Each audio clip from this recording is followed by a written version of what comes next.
What's up, everybody? Welcome to episode 22 of Value Town. I'm your host, ChanManV. Got a great show planned for you guys today. Topics kind of go as follows. We're gonna be talking about money games, which has been kind of appearing on some of the streamers or some of the popular streamers you've been seeing, including our guest that we have today. We'll be talking a little bit about Magic versus Hearthstone. Since our guest again has a long history in Magic, and of course Trump has some in-depth knowledge about Magic too. So we'll be revisiting that topic What is again, that? and we'll be talking about decks, at least the latest decks that these guys have been running lately. Trump's been running some cool free decks, and then our guest here has obviously been running some very neat, very cool decks too. At the end, we'll be doing some Q&A as always, but we're going to do something a little bit different today. I'm going to give the subscribers to this channel, I guess, priority, and try to do a little bit different than the whole Reddit thread, because I posted the Reddit thread pretty late today, so we didn't get like that much comments and everything in there. So that's what we're going to do today. Try it out. So subscribers, that's for you. That's for you. But I want to introduce the guys today. Of course, each and every week, my co-host, the mayor of Value Town, Trump. What's up? Oh yeah, he's got the fan, baby. What is that? Love the fan. Did you not watch Seat Story at all? No. Oh man, that's classic I have Trump a right phone. there. That's classic. That's showmanship right there, man. The fan. But I want to introduce our guest also, Mr. TheGWalls here, who's a former world champion Magic the Gathering, former professional poker player, and now he's endeavoring into Hearthstone. TheGWalls, for all you guys that have been watching his stream. What's up, Gabe? Hey, what up? Welcome to the show, Not man. much. First time on. Thanks. Excited to have you, man. Yeah, I'm stoked. Stoked to be here. Thanks for having me. Awesome. Well, why don't we just jump right into the topics here and kick things off with money games. Okay. You and Renaud have been doing, I think several of them now the last week. Maybe, was it 2 or 3? How many times have you guys done it now? We played a bunch, Oh, actually. a bunch, okay. We're playing best of 5s, 3 wins. If you win with a deck, you have to stay with the deck that you win with. If you beat a hero, you have to then, as the loser, switch heroes, and you cannot play the hero that lost that's again BlizzCon. in that match. Yeah, so BlizzCon format for the most part, which is the most popular format right now. But you guys can pick from... I thought you guys were doing best of 9 for some reason. No? We were. Yeah. That seemed a little too much for him, he said, so we had to... And it's not quite the tournament format and structure, because these guys are some of the best tournament players on the planet, and tournaments are coming soon. So they want to practice, like him and Tides of Time both want to practice for those tournament structures. And it's a good outlet for them to practice and have the pressure that's similar to playing for money, but maybe isn't quite as high as stakes. Yeah. But gets the format still and has integrity. So Yeah. it's been a good tool to practice for that, mostly. Trump, what do you think of that format? What do you think of, would you ever play Gabe here for whatever, $50, $100, you guys, whatever you guys are doing? No, not yet, because I only play when I have an advantage. What? There you go. What do you mean? What do you mean by that? You don't think you're better than... Or No, I you mean, mean I prepping? haven't You mean prepping? practiced, That's the thing. top level constructed for some time, so it'd be foolish to go up against TheGWalls right now. Yeah, I've been playing the best guys. If he played for a week, I bet Trump would be ready to play. If he practiced the Yeah. format, because I got to play with them on the ladder for a month, I don't know, several weeks. So if you wanted to play Trump in a week or something when you had time, I don't know what your schedule's like. It is you are right. It's a lot more fun once you get to think out like 9 decks and then have the battle. Because when I watched back when we played and you were like, I wonder if he's thinking to go back and make a new deck, I was just like, you need to calm down. We're not going to new decks. In a moment when we were going to game, I think we were going to game 3, and you wanted to go back and build a new deck or switch cards, and you thought I was thinking that when we had 9 decks to choose from, I was just like, calm down. I don't want to switch decks. I don't want to go build another. I think it's better if we just had 9 locked in. Okay. 9 locked in. Okay. And then he gotcha. doesn't have to, because he's a deep thinker. So if you give yourself too many options, like your whole card pool, I think you'd go crazy. We'd never finish. So you need to you know what I mean? I mean, Because you take all the possibilities out. That's too much. That's too much. Do you know what I'm I saying? don't know about. Well, I mean, to about that. clarify, Yeah. all I wanted to do was put in a deck which had, because I was thinking whether, we're talking about the previous game specifically where you just beat me with hand lock. I was Yeah. thinking of running a deck with like two big game hunters Hmm. and Yeah. Tink Master and double Hex or something like that with Yeah. double Earth Shock. But I was like, oh, if I exit the screen right now and create that deck, then he might bring Aggro Warlock. So that was just the rules of that tournament specifically. And if Yeah. I had one like on the sidelines, I probably would have put one in, but unfortunately, I don't have one. Didn't have one. Okay. Yeah. Yeah, that's cool. I would have if you would have done that. You're right. I probably would not have played Handlock. I wouldn't have been that predictable. So yeah, you're right. That okay. That makes a lot more sense. See, that's sick, ladies and gentlemen. That's a That happens all sick the time. human thinking like that. That I would think that. He's right, and that's what's sick. That's what it hurts to be outthought like that, and then The still. But feels, luckily, man. I had Gwallox, so you know. Well, how long ago was this? I don't know. Was About a this month, I'm was it a guessing. month ago? Okay. Okay. Cool. It was epic. It was an epic match. It was pretty sweet. It was a So, lot of fun. so has anybody else been doing this besides you? So you've been doing it with Tides too? Is that right or no? Yeah, I played Tides of Okay, Times I missed once. that. We had an epic battle. I raced to the top of the ladder this month, which was Yeah. super fun. And I don't suggest to any human with any real ambition to do anything other than play Hearthstone, because it engulfs your entire being. I wanted to be the first to the top, but when you get to the top on the first day, you're only playing like two or three other guys that have been playing nonstop at the top because it pairs you, you know. Hmm. Tides of Time and I were both ranked two at the very beginning. Like two of the first, I was in the lead for most of the time till Dang Zhu came out of nowhere and just blitzed me 4 games in a row when I was like at the top of rank two before everyone else, and just beat me 4 times in a row with Shaman. It was epic. I had been up for like 30 hours, and then he got first legend. I got second, barely. Like I think it was like 8 hours after him or something. Yeah. Yeah. But I beat Tides of Time several times at the very end where we were both like 2 stars away from ranking up to level one, and then Right. like getting Right. it was like epic, you know, because it's like the +1 -1. And one time I beat him with Malagos in the Giants mirror. I put in Malagos because I knew he was gonna play Dude, Giants and I, we were lo- gonna get paired. I Because the wheel was spinning for like 10 minutes sometimes. It was insane. Malachus. Yeah. Malachus has got to work somewhere. I still feel like it's got to work in some deck in the near future. But It's anyways, like getting back to irritating. the money games. Other than Tides, Reynad, and yourself, have you seen it any? Have you seen any other popular streamers Uh, doing it? I've played Portax a few times. Okay, I'm not sure he streams. I think it's good that the other side always streams, just because that way, there's some it's viewing honest. experience to it, right? Like for Yeah, the viewers, they can watch both perspectives and that sort of thing. yeah. There's just too much Mm-hmm. question raised when one side's live streaming and the other's not. I think. Mm-hmm.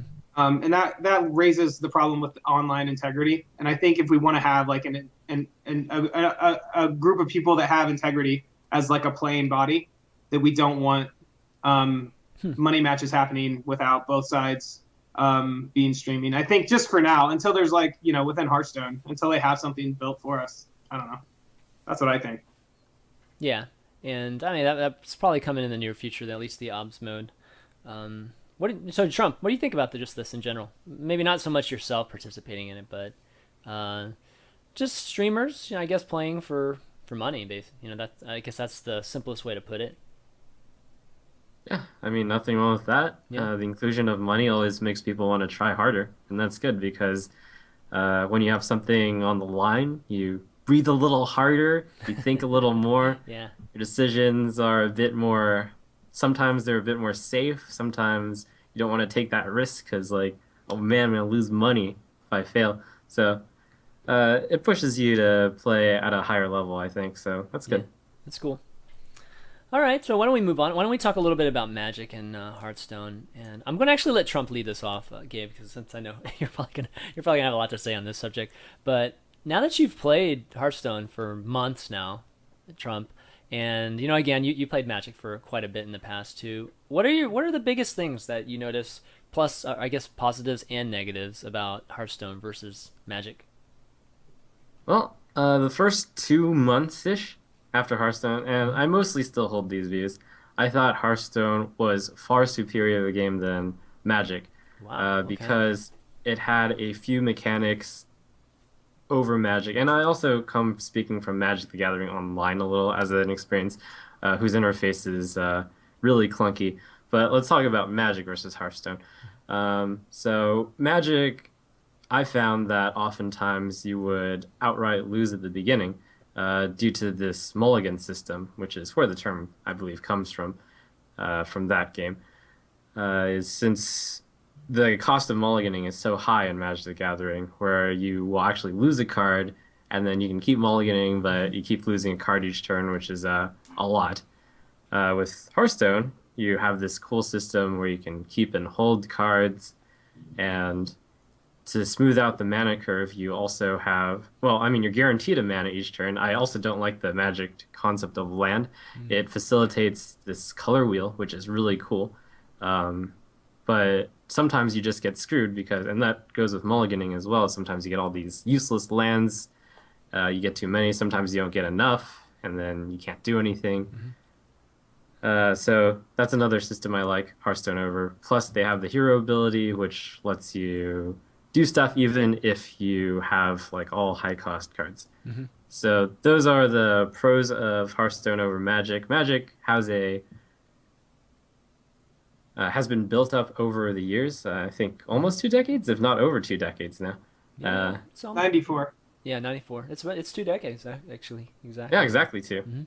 So they have improved over the years. Like if you compared the first set of Magic to the first set of Hearthstone, I'd say Hearthstone is better, but you have to look at 20 years of Magic versus the first set of Hearthstone. Right. And of course, Magic is a deeper game for it.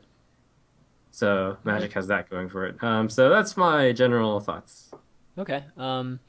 Gabe, you being obviously former world champion, played Magic the Gathering for a long time. It's been a while now, right? Since you've played Magic, or is that correct? When's the last Well, time I you was played? playing. You mean on the Pro Tour, or Yeah, you Pro mean at Tour, on all? the Pro Tour. Because it's hard to Yeah, quit at all very yeah, often. Pro Tour. It's an addicting. I don't think I played a Pro Tour in a few years. Okay. I'm not sure. I qualified for a lot of them and didn't go to them. Yeah. And I'm not sure which one I went to last. But I seriously playing Magic and trying to compete at the highest level, I'd say probably 8 9 years. Okay. So yeah, let me get your first thoughts on, I guess, the differences, what you like and don't like about Hearthstone versus Magic. What Trump said is actually all really great stuff. First off, that explanation of the mana crystal solving, the mana screw mana flood, is in conjunction with the hero power incrementally increasing advantage throughout the game or decreasing disadvantage, which keeps the game closer even though it's turn based, which is neat and solves the mana screw flood problem of having nothing to do so often, which is really neat. And the mulliganing does the same thing in the ways that it keeps the game close by making all the cards similar in power level throughout the game for each turn that they're played. I mean, it's a really neat balance they have going, and allowing. Let me think about this for a second. And allowing that keep mulligan system of keeping a few cards and allowing you to curve out so consistently is a really cool way to balance the game out. And that is something that they kind of have solved mana screw and mana flood for, and it's really neat. The biggest thing to me, and the depth, you're right, Magic is always going to have more. It has 20 years of history. There's no way it couldn't, is the entry to new players and how simple it is to start to play and how complex it can be on the deep end once it's solved to the nth degree, and how much room there is for more complexity. And that's a broad range. That's Yeah. a big group of people you can hit. And that's something that Magic can't do. And that gets an advantage automatically to me because it's so hard to learn Magic now. Yeah. You can't learn 20 years of Magic when you're 15 easily, you know? Yeah, that's true. So what do you think of the card pool right now for Hearthstone? Is it big enough? I mean, we just talked about the 20 years of Magic. Obviously, there's going to be many more cards. But as a starting point, what do you think of the card pool right now for Hearthstone? I think Trump put it great in that it's a great start. And there's a lot of room and diversity there. And there's a lot of room for them to go places, but it's huge for the beginning. Yeah. I mean, the one-of system to add randomness and complexity to each deck building decision is great in a 30-card deck. I mean, that's awesome. That really changes how many different combinations there are in each game, which makes it feel like a lot more cards to me. I don't know, because you're talking about playing Black Knight or Harrison Jones, or maybe you put a Doomsayer in because you want to super counter. I mean, it's just like there's so much room for these one-ofs to target so many different parts of what other people could be playing. I don't know. It seems pretty big to me, even though it's so small. And I can't wait to see what else they add. You know? Yeah, absolutely. No, I think the game. I think we've talked about it just balance and wise. Like right now, it seems to be in a really, really great spot. Obviously, not every class is balanced exactly the same, but it's in a really, really great spot. And what great timing since it just launched, right? In Yeah. terms of, I guess, really committing to Hearthstone, which it appears that you are right now, Gabe. Hmm. Why not go back to the Magic Tour, like Magic the Gathering Tour, and compete there? Because the tour, there's lots of big events, lots of big money events too, right? Still on that tour right now. So, what's so compelling about Hearthstone? Again, I'm after new competitors. I want to play new people. I've played all the people in Magic. They're the same people. I see them every day. I played them 10 years ago. I know how good they are. Yeah, I'm not joking. I yeah. just want to play. I'm not going to get to play the smartest 15-year-old on the planet, or in whatever game I'm playing, or get the opportunity to compete against him in Magic because he's not going to be able to compete with these guys ever because they have 20 years of experience on them. And this game allows for an even playing field, and that's what I'm looking for. That's what's cool to me. And this is a way for people like Trump who have been professional StarCraft players to play as well, and that's cool. That's because it's new. It lets your intelligence shine instead of your history, and that's something I want. I want reset. I think that's Okay. cool. You know, Trump, I you've don't been know. a professional Soapbox. StarCraft player, dude. Is that what you've been? I don't know. Is that Ah, right? close enough. Close, close enough. That's okay. Cool. He I'm was new to he the was big. internet. He was You know, big. Definitely in the beta for sure. Okay, that's cool. That's definitely really exciting times, and it's always good to kind of get to have somebody on here that's had so much experience in a different TCG and have you analyze the differences because all of us here, all of us that watch Valley Town are obviously very excited about Hearthstone and we love it, play it every day and that sort of thing. So it's really yeah, cool. yeah, I What? love it. Yeah. Why It's don't so we? addicting. I couldn't do it Yeah. if it wasn't fun. I Actually, mean, my attention span, Trump knows. How long's your attention span, Trump? 5 seconds his before attention you. span, Very, it's very long. his is very long. There you go. what, I what guess what point was what that? the game. I guess that maybe I'm looking at it a different way. The game has to be really complex for it to entertain you. You've Okay. got to Okay. have a Sure. lot of Okay. uncertainty Sure. and direction to go. And if there isn't, then it's limiting and boring. Not an attention span thing. That's a bad example. Do you know what I mean? The game's really Yeah, deep. I know Deep. what you mean. It's Yeah, constantly. the game It's is fluid. deep, definitely, and that's Yeah. great, of course, Yeah. despite its seemingly fluffy exterior. Yeah, and that's the magic of game design these days, right? Just with the influx or the new modern, I guess, revenue models being free to play, into in-game purchases and that sort of thing.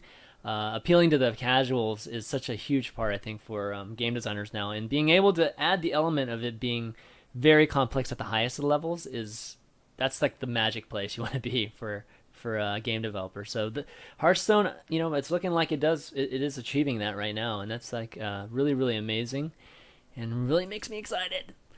But all right, let's Calm talk down. about some decks. Let's talk about some decks. Let's go to our or the deck portion of the show, which we're going to talk about Trump's decks first. Talk about some of the free decks that he's been running recently and gonna kind of, I guess, make his way all the way up to Legend again with, and then we'll follow it up with the G-Walls is was it Priest and a Warlock deck that he's been running in some of the money games recently. So some little nuances, and he can explain those once we get there. But all right, Trump. Let's talk about let's talk about the latest version of the Mage because we've talked about the Mage before in the past, and then we'll talk about your Shaman deck.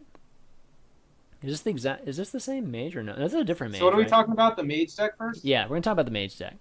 Your final form free mage? Yeah, yeah, that one.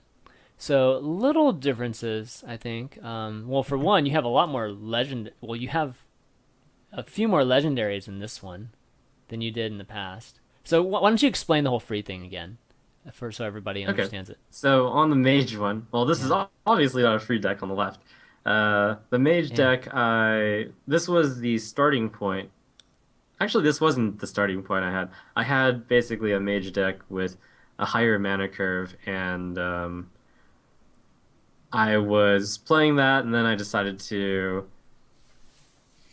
not necessarily prove something, but just more of Mage was underrepresented, and You were proving I took a something. challenge to Come on.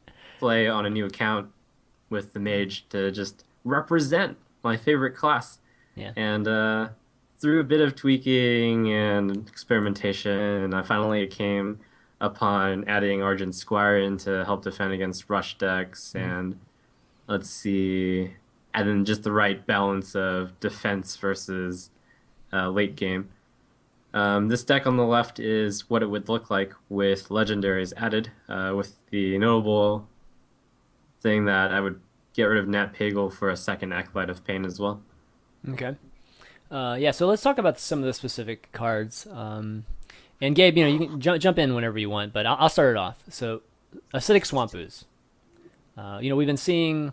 I've been seeing it pop up sometimes. I've been seeing some Harrison Jones too. So I just want to get your thoughts on that, Trump. It's a one of, and it's there to if it's not against a deck with weapons, then Mm-hmm. it's 2 mana 3/2, not the end of the world. Right. But if it is against a deck with weapons, it's really good. That's it. Well, in particular, which ones? I guess. I mean, any of them, Hunter, Warrior, Rogue, Shaman, it's aiming at all of those. And Okay. How many Paladin. Doomhammers have you killed? That's the question. I'd say about 0. What? Zero. Oh, it feels so. No, no. Harrison Jones. Really? Oh my This god. deck that I ran was before the time that Shamans started running Doomhammer. Oh, okay. Okay. Let's see. That's How about Jiraxisus? I don't think I've killed any of those either, but that is the dream. Yeah. You're not living. You're not living. The ooze is Oh, nice. man. I mean, it's good. It's a versatile card. I think it gives a Yeah. lot of answers and diversity to Mage that it needs. Because sometimes they just lose to an equipment out of nowhere for no real reason. And it is a nice, redundant threat. I have like a rule of 3 in my head in general for drops. Mhm. At 2, I think 5's really good. And if he's cutting that bagel, having a 5th 2-drop seems really good. Just to be consistent, because you want to know what you're going to get, I think, in the early turns of Mage. And I think the ooze helps with that. So, and then you don't have to. I think you want to save Frostbolt a lot if you can, right, Trump, for like the combo 15 damage thing or like double fireball. I don't know. It feels I'd say like more that's often than not, the Fireball and the Frostball tend to be used early, just kill stuff. But yeah, it's an option. If you get like the massive spell draw, that's like a secondary win condition. Yeah. So it's nice to have that ooze when if you have an option, if you draw it with. I'm just thinking about combinations. If you draw it with ooze and frostbolt, it lets you play the ooze and keep the frostbolt and have that backdoor more likely. Stuff like that. So there's a lot of value to having a 3/2 in your deck. You know. Talk about the one-off Earthen Ring Farseer. I mean, obviously it's a life game, but I guess why choose that one over maybe like another Acolyte or there's not that. I guess there's not that many things at 3. Is it mostly just because you wanted a 3-drop there, or was there Yeah, another reason? so the 3 drops, there is another Acolyte already since the Nat Pagel's Oh, come. right. So Yeah, there's sure. 5 3 drops. I think it's the Acolyte tends to be a poor play against aggro decks. So really against aggro decks, I only had the 2 Harvest Golems and was like, well, I might want another one. And the Earthen Ring Farseer happens to be really strong against aggro as well. So Oh, I it's a see. good add. I've toyed with having 2 of them as well. And if aggro were more popular, I would probably have 2 of them. It sucks when you cast it and don't gain though. When you have to curve out with it. So that's the only thing I don't like. I like 3. I like the only one of them because it sucks. I mean, you lose so much value, and it's such a hard play. I think to know when you're at 30 or 29 to play it as a 3/3 and heal only 1. You know, Yeah. especially with Water Elemental. Water. Yeah. Water Elemental's so good. Because you want to heal it so often. Exactly. So let's talk about Faceless. A lot of people run Faceless in different decks, and I was kind of wondering if you guys have general philosophies for Faceless. Sure, I'll start I'll with you, Trump. begin on this one. The Faceless is this deck is fighting a metagame that's a few weeks old, so that's a side note. The Faceless could be really bad in a more rush-centric, aggro-centric format. In fact, it is a really bad card Yeah. if the format is that way. But in the more facing off against druids and control warriors that I was way back when, which is just a few weeks ago, but it feels like way In back Hearthstone, when. way back when, as a few weeks ago. Yeah. then it was a really good card. Plus, there are some good cards to copy in here. Yeah. So that's really the call you have to make. Do you want to make your deck stronger against late game or stronger against early game? Hmm. And the Right. Faceless is a stronger against late game call. Okay. Um, any other comments? I guess Gabe, before we move on to the Shaman deck, Yeah, anything I point? got some All questions. right, let's go. Let's go. This is the final list of free mage, right? That's not really. I guess it's not really the. Or This is It's not the free mage this at is all, the but, final like, form mage. if This you is were the to final have form all the mage. cards, then this is something that This I is would have before wanted the to paper. run a few weeks Okay. ago. Yes. And what was the Sylvanas for? I The don't Sylvanas understand. is, I think it's a replacement for Tinkmaster. Yes, that's my replacement for Tinkmaster. Oh, okay. I thought maybe Faceless was. Right. That's an extreme. What? Why? Yeah. What is that? Because what about having two facelesses, Tinkmaster and two polymorphs, like that like 3 and 2 of the combo? Is that like a thing? Do you know what I'm saying? Because then you can like get their biggest guy and then cheap it or tink it. Yeah, Yeah, they usually that's go hand in actually part of hand. the Mhm. loveliness of Faceless. You get the Faceless Polymorph or the Faceless Tinkmaster, which doesn't work anymore, but it used to Yeah. work. Yeah. Yeah. Yeah. That's interesting. So that's your replacement now that Tinkmaster's been nerfed, or Yes. And I don't think it even needs to be there because Sylvanas is, again, one of those cards that's better against late game than it is against early game. So Mhm. you Have you definitely guys? tune this to be better against aggro by cutting the Faceless and the Sylvanas and then adding something that costs 1 or 2.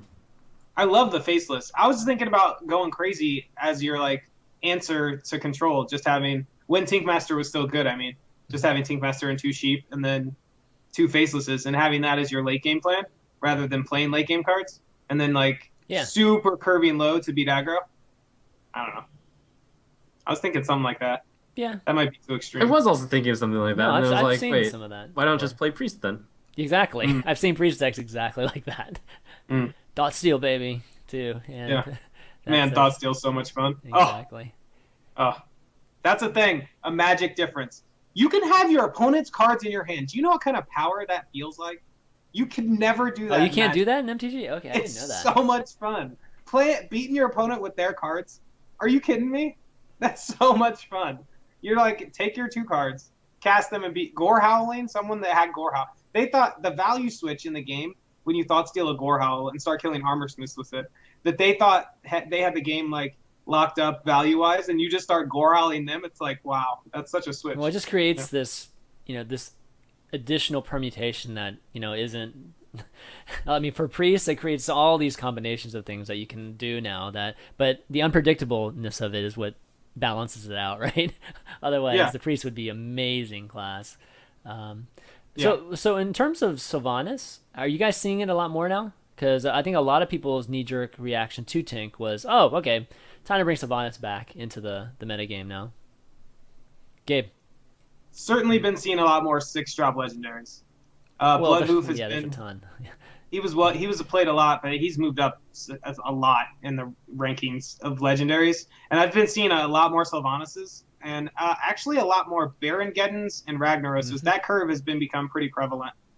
People playing that as their primary 7 and 8. I just have been seeing it a lot in a lot of decks. I mean, there's been a lot of Control Warrior, of course, Yeah. but even in Druid, I don't know what else.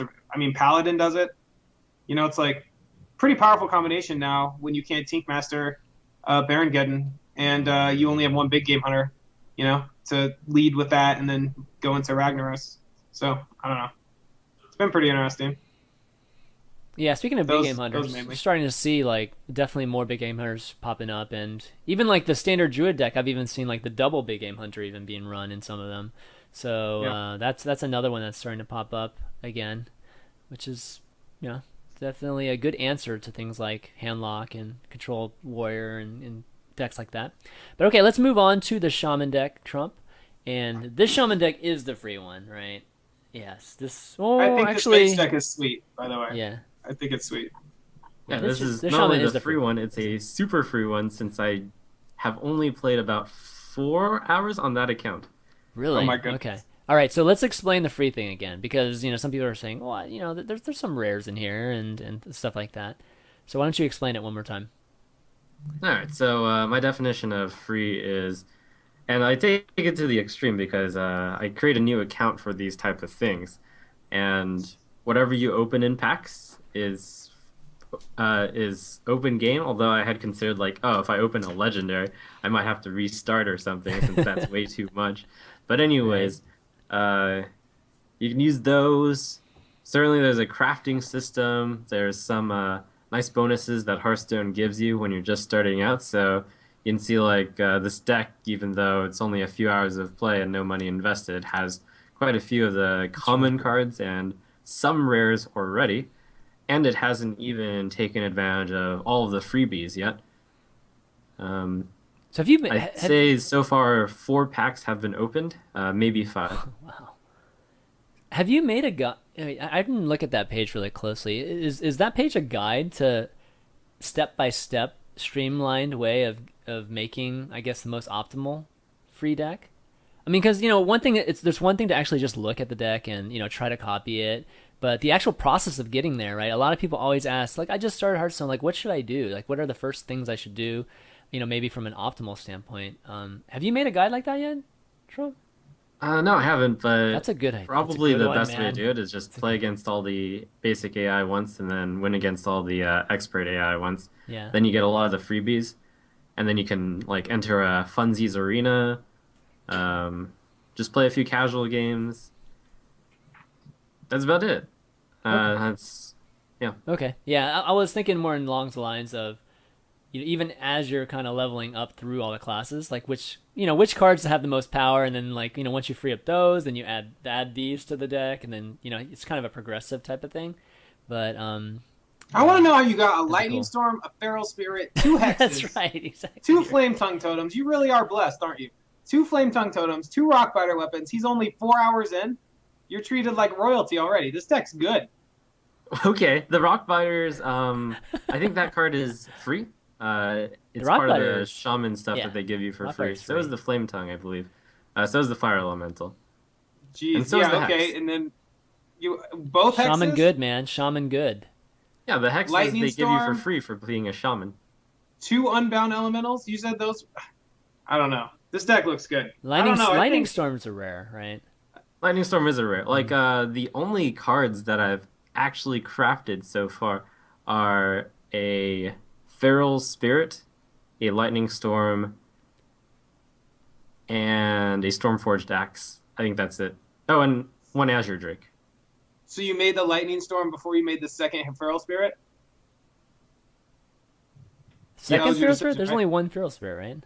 I actually opened the Feral Spirit, which is lucky, but it That's is like lucky. an 80 dust swing because any other rare I would have Yeah, it's not disenchanted. that. It's So not that plus 80 expensive. dust, it's nice. Yeah, that's Yeah, right. That felt good. But seriously, I mean, the double feral spirit, double unbound elemental. I just seem. I guess because you have so many fours, you don't want the feral spirit. You want to curve out more. he only has one feral spirit, man. Why do you keep saying But double? he could have had a second one instead of Yeah, the he could lightning have storm. had. Okay, all right, I sure, think sure, These the are the second decisions Lightning he's Storm making. is sure, my sure, next sure. get actually because it's so good against so much of the This is a lots good of deck, aggro man. stuff that people are playing. This is better than Mhm. your mage deck, in my opinion. Certainly, Your It right could be. now, well, his free one, his free mage deck, which isn't the one that's like. his final iteration of his free mage deck that he had when he got legendary, or no, it's not better than that. You don't think Didn't so? that deck It's have a few pretty. legendaries? It had one, I think. No, that had 0 legendaries. Oh, at Had zero. At zero. one Yeah. Faceless as I the thought it top had end, Pagel or and something. I that's can't remember. optional. Yeah.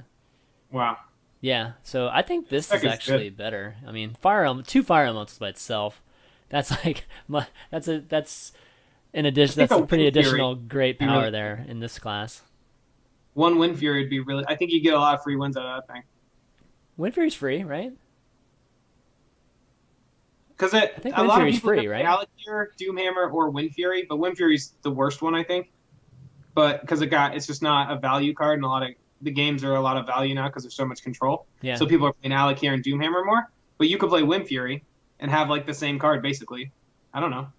Do you need that combo kill or not? You just grind them out.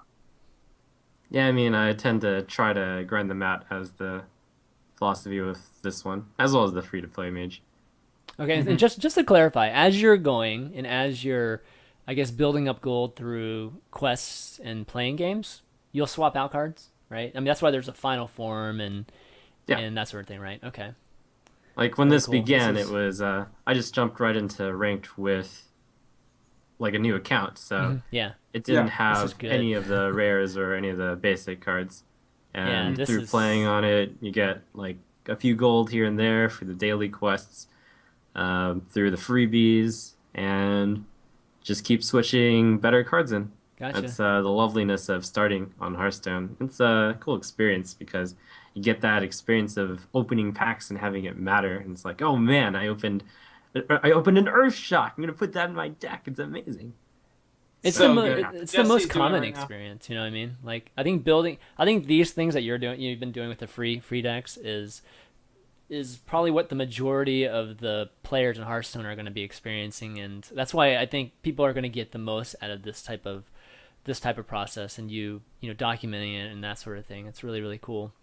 I had a question about. Well, actually, this deck in general looks great against aggro, so you should just do well. You should do really really well. What rank are you right now with it? I got up to rank 14 yesterday. Okay, cool. Jeez. Grinding. That's hard work. You work hard. I gotta say. How many Gnomish Inventors do you cast to get to rank 15? I mean 14 you said. Because that's a lot of like you're not on streak. Are you on a bunch of streaks with this thing? In the ladder? Yeah, I mean the win streaks, you get some bonus stars from that. I haven't been playing that much, it's just 4 hours, so it's a good Pretty deck. fast. Yeah. Yeah, that's a pretty good deck. That's pretty neat, everyone. Shaman, Yeah, follow that one. That one's pretty definitely. cool. I like that better than your mage deck. It seems more powerful. Your mage deck seems really hard to Agree. play. You know? Yeah, the mage deck. I think you getting a legendary of the mage deck was actually quite impressive. And I remember watching I remember watching some games. I'm like, man, I would not have done that, and that would have been really bad. Some of the moves that you made when you were playing it. So definitely, I mean, so it was really really cool. You got there with that, and this one I think is even better. So shaman might just be generally a better beginner class than mage. Looking at it now. All right, why Just a don't we? lot of beef. Yeah, A lot of like good value, exactly. which is good for a player that's, newer to the game for sure. All right, let's Agreed. So if you guys are picking something up, yeah, check this out. Sorry. let's move on to Gabe's cards here. Whoops. And This is sweet. My roommate is doing this right now. He's just starting the game. So I experience it too, just like everyone else. It's a lot of fun. He has 300 gold right now. He's saving up. He hasn't unlocked priest yet. He's really mad about it. There's a lot of emotion there. a lot of emotion. It's a lot of fun to watch. A lot of rage. That's awesome. Okay, so we're taking a look at Gabe's decks now, and it looks like Just scroll down. we've got a warlock and we've got a priest, and Okay. you got it up. Make sure everybody gets it up. All right, I have warlock. It's the TheGWall lock. Yes. V5. V5. Yeah, V5. We're on the 5th iteration of warlocks at this point. It's been a Damn. love-hate Yeah. relationship. Love hate. Okay, so we talked a little bit about this deck. Well, when you kind of gave me this deck, and you mentioned this had a lot to do with I guess what Renaud, I guess in particular, was running in your money games. So why don't you explain a little bit of that? Because there are probably like 3 cards that are different than I guess your standard handlock. Those being Power Overwhelming, Crazed Alchemist, even Baron Geddon. So Yeah. let's talk about some of those. Yeah, sure. Actually, this is kind of crazy. So since I said this might be, yeah, okay. So let's. No Sorry, one Jiraxis second. too. No Jiraxis too. Yeah, no Draxus. That one's. I've actually added. I've added and taken out Ragnaros so often now, based on what I thought he was playing, and well, okay. So let me get everyone in my mindset real quick. I'm playing matches versus one individual, and we're playing with 9 decks. This is the format, right? We're playing with 9 decks. We get to choose. You lock them in, and then you go into battle mode, and then you play a best of 5, and you have to win 3 times. And if you win, you have to keep the deck you're playing, and if you lose, you have to switch, and you can't play that deck again. Right. And the winner has to stay, right? So now you have to the first game is to get serve, right? So you want to play a powerful balanced deck to get serve. You want to get up 1-0. Because once you're up 1-0, then they have to play another deck and try to beat you. And if they beat you, you can then switch to beat them. And then it's 2-2 or 2-1 you, and then they switch to beat you, and then you switch to beat them and you win. And you're up because it's all percentages back and forth. So the game one's always very, very vital. Yeah, it's like tennis. Serve is everything, you know? You don't want to lose serve. So if you pick the first deck and it has a favorable matchup against a lot of what they're going to pick, you're in great shape as long as your other decks are tuned, right? And this is kind of what I'm thinking when I'm playing these money matches and trying to come up with my first deck. So I like to play what I'm most comfortable with because I think it's the one I'm most likely to get 2 wins out of. And I think that's where I usually want to start. I want to try to like press my edge and get ahead early. And that's been, I've really liked Handlock Giants from the beginning. And I played it, I played the arena for 2.5 days and I did like 30 drafts. I just went crazy on the game. And that's when I started playing it last month. That was the first time I played it. And then I started playing the ladder and I spent like $200. Don't judge me, people. I'm not Trump. I had to get a cheat. I grind it out as well. I'm impressed. I'm humbled, but I can't do it. I had to get the cards. They're shiny. I wanted them. So I got cards. I spent like $200. I got a bunch of legendaries. And I built Handlock Giants with 2 of my friends, Adam Baker and Chris Anderson. And I started playing on the ladder, and I played it through the whole ladder. And in like 2.5 days, I was a legend. And that's like the first constructed I played. And it was just playing this deck over and over and over. So it changed constantly, right? So I'm now playing this kid with this deck, and I've got a bunch of options in my head. He's playing a lot of Hunter. He's playing a lot of Paladin, which is weirdly good with Doomsayers, which is weirdly good against what I'm playing. He's playing a lot of Control Warrior. He's got he's Reynad, so he's got his Murlocs, his Warlock aggro deck in the middle, right? Right, the Zoo deck, yeah. But now he's playing Giants too. So he can pick Warlock. Yeah, lots of different shit. Yeah. Yeah, so it's tough. So I'm trying to build a deck balanced versus that and consistent. What I noticed was there wasn't a lot of Shaman, right? So that made me think Twilight Drake was really good against him right now. And this is like in real time in the last few days, we're playing. So I went back up. I cut a Twilight Drake, and I cut Crazed Alchemist because it was for Nat Pagle primarily. But with him having Doomsayer in his deck and me wanting to do 1-turn kills, I thought it might be good to add the Crazed Alchemist back to 1, kill Doomsayer, and 2, flip a big Twilight Drake in conjunction with a Leroy Jenkins Power Overwhelming and be able to get some steel burst kills out of this Crazed Alchemist. And so I added it back in, and I added a second Twilight Drake. I took out the Baron Geddon, or the Ragnaros, because I also had a Ragnaros and a Lord Jiraxis, because the games tend to end quicker than that. Yeah. And these cards don't have a big impact later in the game, as they should. Like Ragnaros, he has Big Game Hunter out the wazoo, right? He's playing a bunch of Big Game Hunters right now. So I thought it wasn't as valuable, and I wanted to go more with the Twilight Drake strategy. So I don't know. What do you guys think? I mean, Twilight Drake's always been a mainstay in the default handlock or the general handlock deck. So hearing you even possibly taking it out in certain situations, I think is definitely more suited for this type of match play type of thing versus the latter. But Trump, what are your thoughts on that? Was a really good explanation, and the amount of higher level thinking that's going on between you and Reynad is quite amazing, because never would I have thought that the purpose of Crazed Alchemist is to flip a Doomsayer in a Hunter deck. This is madness. Doomsayer in a Hunter deck, period, is like, whoa, interesting. No, and Paladin. Doomsayer and Paladin. I was going to say, okay, I said he's a Hunter, but man. It's very amazing.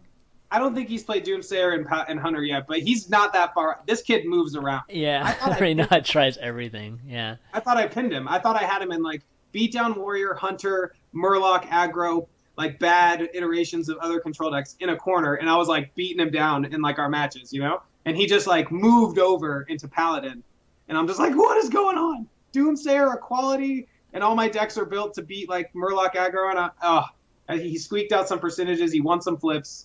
And now, for the first time, I'm actually down a unit. I'm down 1 match, which I've never been down against him. Down a match? What do you mean? Like overall, like a total in total? Yeah. What's the record between you guys? I think it's like 6-5 or something now. Oh, really? Okay. Yeah. Wow, you guys played 11 times? Holy smokes! Something like that. Yeah. Nice. I don't know for sure, but it's something. It's a lot. We played a lot of matches. Yeah.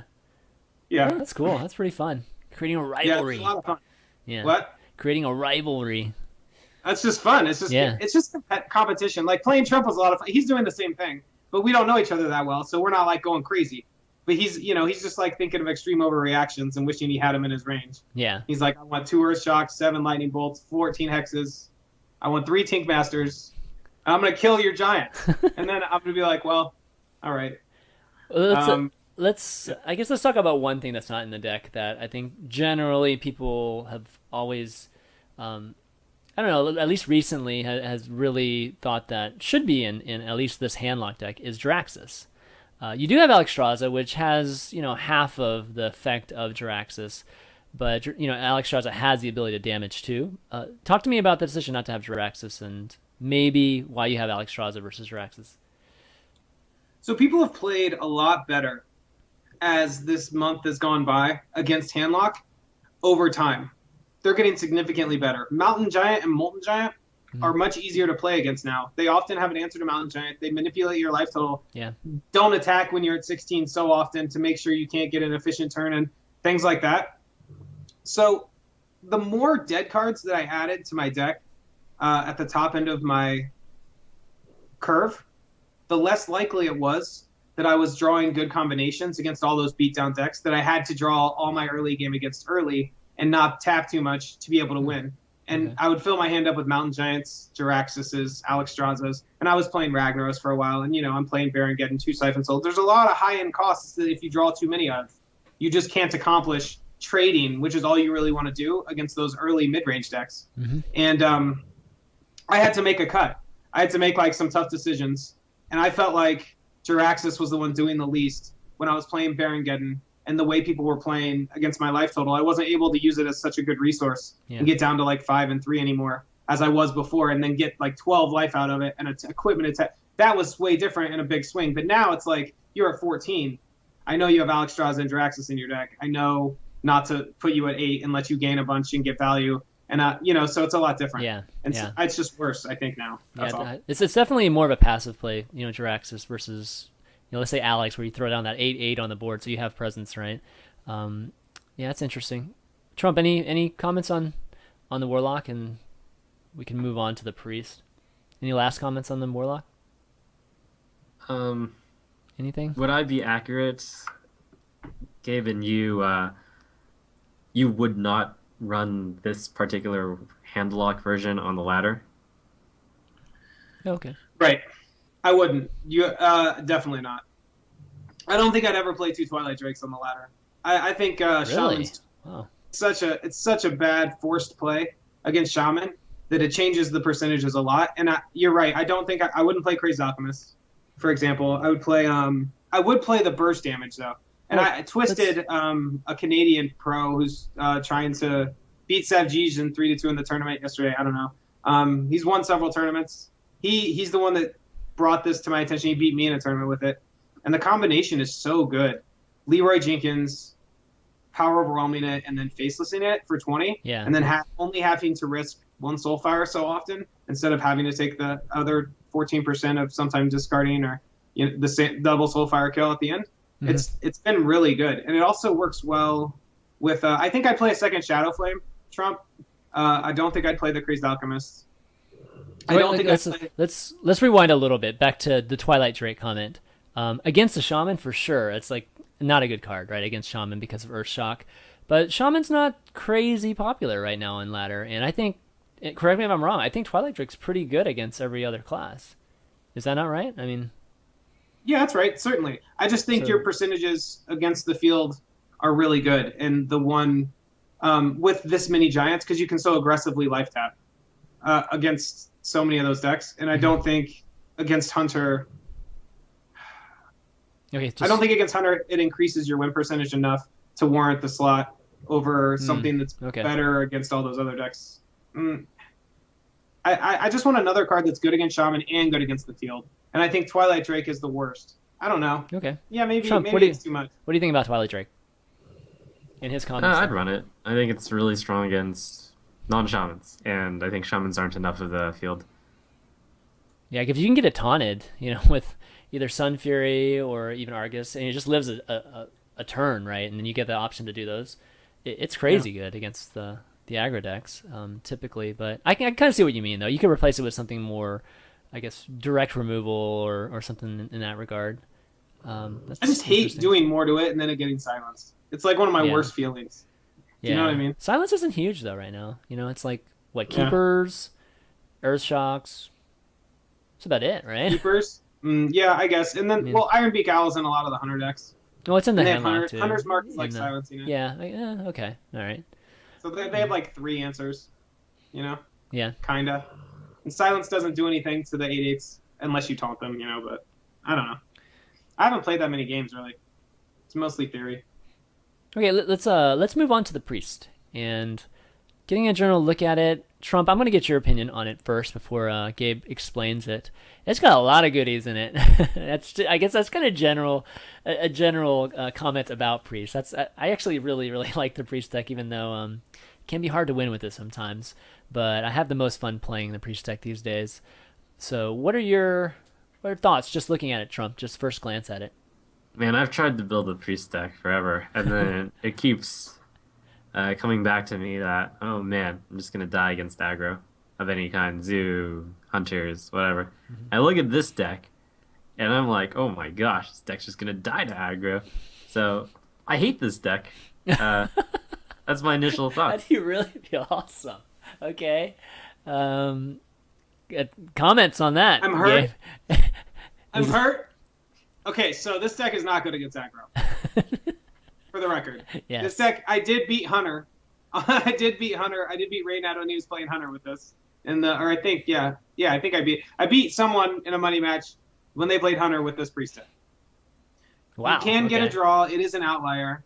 You do have to play the 4/7, right? You have to have coin. The outlier situation is absurd. You have to have coin in general to have a real good win percentage. Coin, Northshire Cleric on turn 1, and on turn 2 play Blade Master and Circle Healing. Kind of Yeah. thing, Yeah, and yeah. it's not good. I don't admit that it's good versus the field, but we're talking about tournament structures now, so I think you can narrow what your opponents are playing a bit. And if you can, I think you can get a significant advantage ignoring a portion of the field, right? Well, So this is my ignore extreme beatdown deck. so this Okay, is good. this, Because I was going to say, like, if this is one of those tournament format decks where you can put it in against a later game deck, then it looks fairly good. Because I would give the favor to this and most against control, Yeah. since you've got so many big guys and you got the big mind control at the end. My comment was more on if you were to face the field with this deck, I think it would do poorly. Yeah, and I agree with that. How does it do against? So the one card that really stands out to me, and I guess leads me to the question, is Harrison Jones. Like, is this a counter warrior deck, or does this actually do well against something like a Miracle Rook? Because it's obviously bad against Hunter, right? I'm thinking of weapons here, and Yeah, it's good. It's I good guess against a it's good shaman utility. too, right? The Doomhammer, yeah. Yeah, it kills Doomhammer. It kills Jiraxxus's weapon. It kills Oh yeah, Jiraxxus too. That's true. the Assassin's Blade, which is often the way that Rogue could be able to kill you through your hero power. Yeah. And so it does all those things effectively. Mostly it trades as a 1-for-1 against hero. Against Rogue, it'll trade a 1-for-1 obviously a lot. You don't. Your deck's basically incremental advantage. Yeah. You don't have any big game blowouts. So this card just is a good 5-drop that often cantrips and saves itself. Certainly against Paladin. I'm playing against a lot of True Silver champions right now. Oh, The kid's yeah. it's in my head. He swept me twice with Paladin after I beat him twice, and so he switched to Paladin and I threw 3 decks at it and couldn't beat it. So I'm really obsessed with Harrison right now as an overreaction, and that's one of the reasons it's in a lot of my decks because I want a lot of shots at beating him. I think I'm like 55% in a lot of the matchups and I'm losing, so I just have to give myself 55 3 times. So I think Harrison Jones helps against True Silver champion a ton, right? Because they use it once. And then it's a great follow-up, and they can't just kill it, and so it's a big tempo swing. And Fiery War Axe, you often kill the second part of. He plays it, uses it once, and then you'll often get that. You can't wait for Gorehowl that often against the Warrior deck. It is great against that, of course, and I have killed quite a few Gorehowls. But a lot of the time, you just have to take their War Axe because they sit on it, because they don't have a great trade in the middle of the game, and then you can get it, which is cool. And, a card plus a 5/4 is always really good. Yeah. No, I've been starting to run up some too. It's been pretty good. I've been kind of I was telling you earlier, right? Just kind of interchanging Black Knight and that, depending on what seems to be prevalent on the day. I guess it's been how it's going. Talk to us a little bit about I guess Shadow Madness, and because I've gotten Trump's opinion on Shadow Madness in the past, but in what's your thoughts on it? I think Shadow Madness and Cabal Shadow Priest are a bit redundant in what they do. And they just do it in a bit of a different way. So Shadow Madness is like board control, right? I'm just trying to have a card that I can draw or cantrip into, similar to because I'm relying on this as my card drawing engine in a way. So I'm looking for a card that I can draw into that can deal with two of their threats against the mid range Warlock deck, some amount of the time. But I don't want to have I'd rather have two Cabal Shadow Priests is what I'd like to have. But I've been finding that my hand got clogged with 6-drops. And so I wanted to find an alternative option that would also let me hero power because often I was so far behind that I would need to do like 3 things to live for 2 more turns. Yeah. And I didn't want the redundancy of having another 6-drop and not being able to hero power as well. And this just lowers my curve a bit and works well with a lot of, like on turn 6, or sorry, Achuni, you're not looking at my screen. Achuni Soul Priest, the 3/5 burn guy, on 6, if you have that out already, and then you Shadow Madness something, you can kill like a 5 by burning it and using their creature. So there's a lot of combos, even when they only have one guy, they play another guy. It just works well.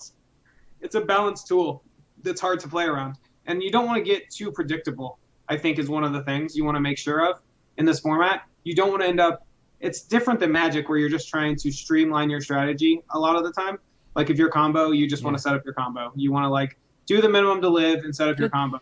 You know? Yeah, given that it's this is more like an anti-aggro, I mean not aggro, anti-control type of priest deck. Does Shadow Madness work well for you in those control decks? Are there a lot of targets there? Yeah, it's surprising. For example, like Control Warrior, they often play Frothian Berserker, Armor Smith, etc., and they can get you down really low and change how the game's played out. They can play Baron Geddon when you're at 15, for example, into Ragnaros, and not even need to set up Alexstrasza. And if you let them do that, it helps control the pace of the game with those cards, like doing that small damage. Cruel Taskmaster, for example, against Warrior. All those cards, you just want to, like, you play a guy, and then you just want to use it to trade with their guys because you don't have it's like giving your guy +2/+2 and their guy -2/-2. Yeah. Okay, cool. That makes sense. Yeah, it makes sense. Any other comments, Trump, or any questions, Trump, about this deck? I actually love Shadow Madness. Like I felt like Gabe was trying to justify the 1 in it, but I would almost always run 2 in every priest deck just because I think it is that good. That's about it. That's interesting. I think I was playing too many times against other decks and ending up with them dead in my hand, and that's why I stopped. Because I liked it too. I started with 2, and then I guess it's it ends up clogs your hand a little too much sometimes. I don't know. Oh, actually, one other card that I want to ask you about, Mass Dispel. Talk to me about it. Stealth is gone now. All right. Gadgets in the stealth, no more. Oh, I have a lot of yes. 4/5s. Yes, that's true. 4/5, 3/5 Blade Master. So it's a good answer to Gadgets and Stealth. And it's actually really good against mid-range Warlock. In the middle of the game, you're fighting for board control. To take away all of their buffs is a pretty powerful effect that they don't often see coming. And then oftentimes you can get a Twilight Drake cheap. And that there's a lot of Harvest Columns, so it's always pretty good against that. And it's just a value play. It goes well with your hero power because gaining life and getting value out of their creatures just kind of works well together. It's a nice synergy with the rest of the deck. It's so passive though. Like, given, like, 'cause you're talking about the board control Warlock, for instance, right? Yeah, you get rid of their buffs, but you're basically passing for a card draw, maybe a hero powered heal there, right? And just passing on the board, and that can be pretty rough, right? Yeah, tons of times it's just bad. There's plenty of boards where it's not going to do anything. Gadget's amazing for sure. Yeah, I mean that's just part of it, right? But hopefully, especially with such a volatile card, but hopefully you've gotten some sort of board built like a 3/3 against their shield bearer or something, and you can get like a lot of value shutting down the shield bearer and then getting attacked. Yeah, I see what you mean. Stuff like that. Yeah. So it makes up for it when it's good. It's really good, and when it's bad, it's just what were you going to win with in this slot? Another Shadow Madness? Okay, sure. Right. But can you justify that versus Combo Rogue versus Shaman? It's like, I love it. I love it. Trump, what are your thoughts on Master Spell? I've never asked you about it, I don't think. Oh yeah, I mean, Master's Spell, it's a card that I don't think I would have ever considered running, but I like the explanation on it. And it's good not to be too predictable. You bust out the Master Spell, it's the card they never see coming. That is very true. Yeah. Yeah, it has its uses in the perfect times. It's a card you would never run two of, but the one of, that's pretty cool. Uh, All right. spicy. Cool. Spicy meatball. Trump can appreciate a spicy meatball. He crabbed someone, I heard. Yes. You're crabbing people? What are you doing? Grabbing people. Oh man. All right, so why don't we move on, and we'll do some Q&A in just a second, but I'm going to take a quick break, and then we'll set up a Q&A. And again, guys, subs are going to get first shot at Q&A, so we're going to go subscriber mode only for a second and see what kind of questions we get from them. Otherwise, post your questions here. If the subs don't have any questions, then we're going to take questions from this thread, which don't have any questions on it right now. So go ahead and start posting some there. But we'll be right back, guys, on a quick break. So I can walk around and go to the restroom and stuff. Yeah.